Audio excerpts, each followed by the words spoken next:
Сайн байцгаана уу эрхэм сонсогчдоо. Би та бүхэнд энэ удаа хятад улсад болдог байсан эд эрхтний 8-ны гол ханган нийлүүлэгчд нь хаанаас орж ирдэг байсан тухай ярихаар бэлтгэлээ.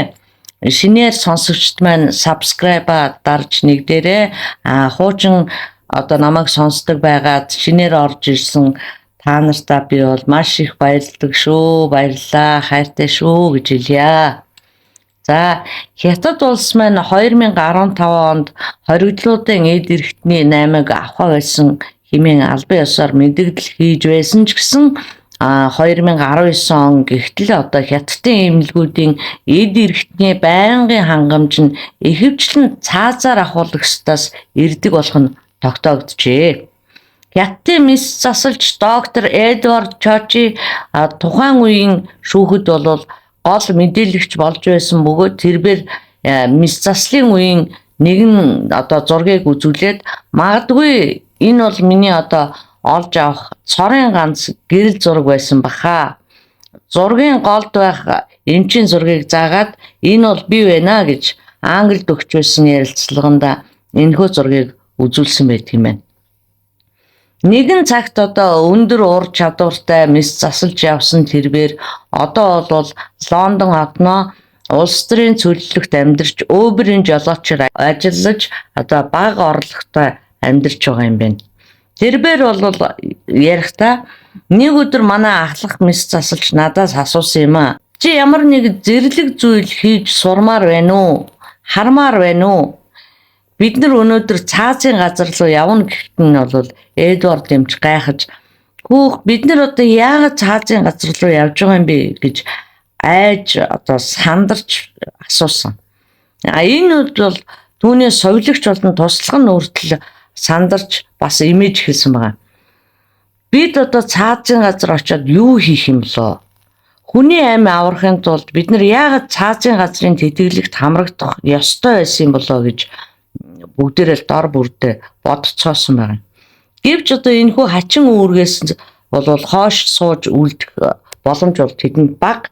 Ягаад гэвэл хэрвээ ингээ хойш суугаад үлдэх юм бол түүний багт ямар ял ирэх вэ гэдэг нь бол ойлгомжтой. Ингээд тэд бол яаж чадалгүй явсан байдаг. Тэгээд тэрээр бол цааш нь ярихдаа тэр өдөр 10 гаруй хүн буудан алагдсан. Тэд цөм хоригдлын ховц өмссөн, толгой нь минийг шиг халдсан, бүгд өсөө хосуулчихсан байсан.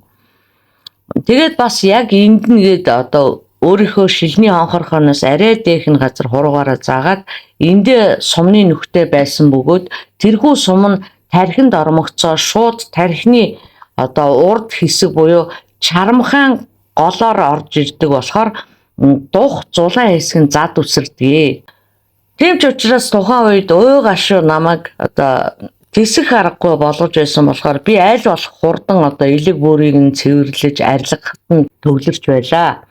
Гэхдээ би тэр залуугийн эд эрхтнийг салгаж байх үеэрээ түүнийг амьд байна гэдгийг нь ойлгосон ч тухайн үед бол манай ахлах мис засалж миний зүүн талд зогсож байсан. Гэхдээ тэр ч бас үүнийг мэдэрсэн байх. Энэ бол үнэхээр маш хахир хатуу даалгавар байсан гэж ярьсан юм байна. Ер нь бол Хятадд ийм хилмигдэхсэд нь бол хууль ёсны дагуу байдаг өгөөд ард иргэдийнхээ тархийг угаадаг төрөөсөө бол шууд дэмжлэгтэй байдаг. Хэн нэг хүн буудуулж цаазлуулсан бол төрийн эсрэг гэмт хэрэгтэн буюу нэг ёсондоо төрийнхөө дайсан болсон гэсэн үг бай. Ингэхээр зэрэг цаазын ял хэдий ч нэн их байна, эд эрхтэн хурааж нөөцлөх боломж төдийчнөө байж Хятадын төрийн данс санхүү төжичнөгөр л зузаарч ийн гэсэн үг юм л да нэг ёсондоо. Гэтэл уг эд эрхтний гол байна төвдийн ойгор, Фалун, Гонг гэх эх оронч бүлэглэлийн гишүүд байсан бөгөөд тэд бол гим зингүй үргэцсэн хүмүүс юм. Коммунист дэглэмийнхэн Хятадаас салан тусгаарлах үзэл гаргаж байсан Фалун болон Гонгийн гишүүдийн эд эрхтнийг онцгойлон онилдог байсан бас санаа учиртай. Яагаад гэвэл эдгээр бүлгийн гишүүд нь бол арх тамхиг огт хэрэглэдэг байсан байгаа.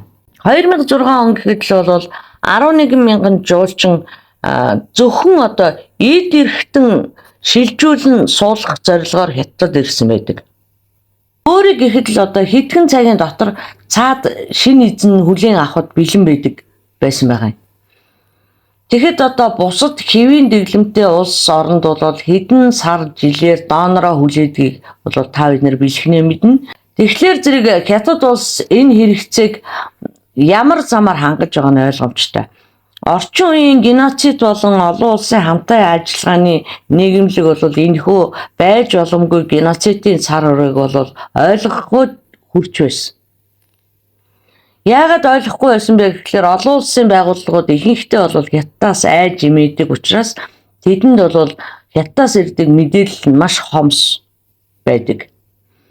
Тиймээс одоо хятад улс өөрөө л одоо сайн дураараа хариуцлага хүлээдэггүй юм бол ийм асуудал цаашид бүр жигдрэх одоо илүү одоо өсөн нэмэгдэх хандлагатай гэж зарим судлаачид үздэг юм байна. Хятад улс олон улсын хуулийг бол урдынхаасаа илүү зоригтойгоор, илүү хүчтэйгээр эсэргүүцэж байгаа нь харагдаж байдаг. Тийм учраас миний бодоход бол манай улс цаазын ялтай хэвээр байсан юм бол ийм урагшгүй, ийм эмх замраагүй нийгэмд хичнээн одоо олон сайхан аавын хүү, ээжийн охин хин нэгний хэл хахуулын золиос болж хилмигдэн эд эрэхтний доонор болж амиа өгөх байсныг бол хэлж мэдэхгүй. Ингээд бодсон ч нь бол цаазын ялгүй болсон юутай аз завшаан бэ гэж надад хувьдаа бодогдож байна. Цаазын ялгүй улс мөртлөө л одоо гимгүү эмэгтэйг улс төрийн албаны золиос болгож яаж зовоосныг шоронд хэдэн жил хатаасныг та бид нэр бол бэлхнээ мэдж байгаа шүү дээ. За тэгээд миний хувьд бол ингэж бодож байна. Тэгээд энэ удаагийн дугаарт маань хамт байсан сонсогчдоо баярлалаа. Та бүхэн маань сувгтайгаа нэгдээд хонхоо харлуулад шинэ дугаараа цаг тухайд нь сонсож байгаарэ. Баярлалаа, баяртай.